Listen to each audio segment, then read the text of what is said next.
I have literally wanted to be a vampire since the 8th grade, so I would say that my credentials to give vampire book recommendations are extremely high. So today I'm going to go through 6 of my favorite vampire books that you have to have on your spooky season TBR. Do I periodically make vampire book recommendation videos? Yes, I do. Do I care if they're repetitive? Honestly, no, because usually I'll add something new and you guys seem to really like them. So I digress. Let's get into it. Starting off with one of my favorite books of the year, obviously Bury Our Bones in Midnight Soil by B.E. Schwab is literally a masterpiece. Like Infinite Stars, this book is just exceptional. Yes, this book was marketed as the book about toxic lesbian vampires, but it is so much more than that, as we follow our 3 main characters throughout history as they go down their paths of feminine rage and revenge and essentially just rage against the patriarchal hands that they've been dealt. And speaking of feminine rage, obviously I will be recommending A Dowry of Blood by S.T. Gibson. And no, I don't care that I talk about this all the time and it's probably insufferable to you guys. I sound like a broken record, but this is a Dracula retelling told from the perspective of his first wife in a series to letters that she writes to him after he's already been unalived. No, it's not a spoiler, it's how the book starts.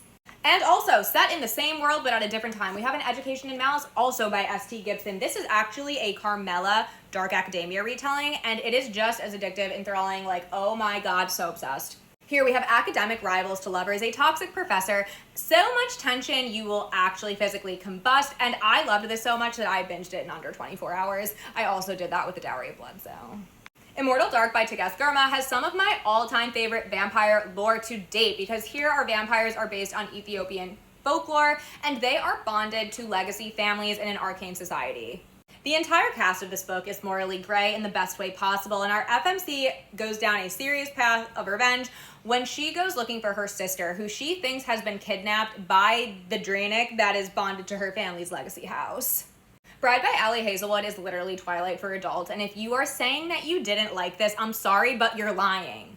Here our FMC is a vampire pretending to live as a human in the human world, but she is called back to the world of the paranormal when she has to fulfill a centuries-long, peace treaty deal with the werewolves, and in this deal, she has to marry the alpha of the werewolves, and obviously, werewolves, vampires, mortal enemies, it's a whole thing. And finally, we have A Dream of Blood and Magic by Olivia Booth. Now, this one, in my opinion, feels like the love child of Twilight and Shadowhunters, so you already know I loved that.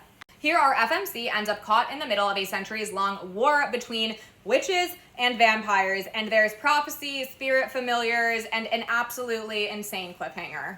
I do have a few more vampire books on my TBR for this fall, so I can't wait to share those with you guys, but let me know additional recommendations that you guys would like in the comments.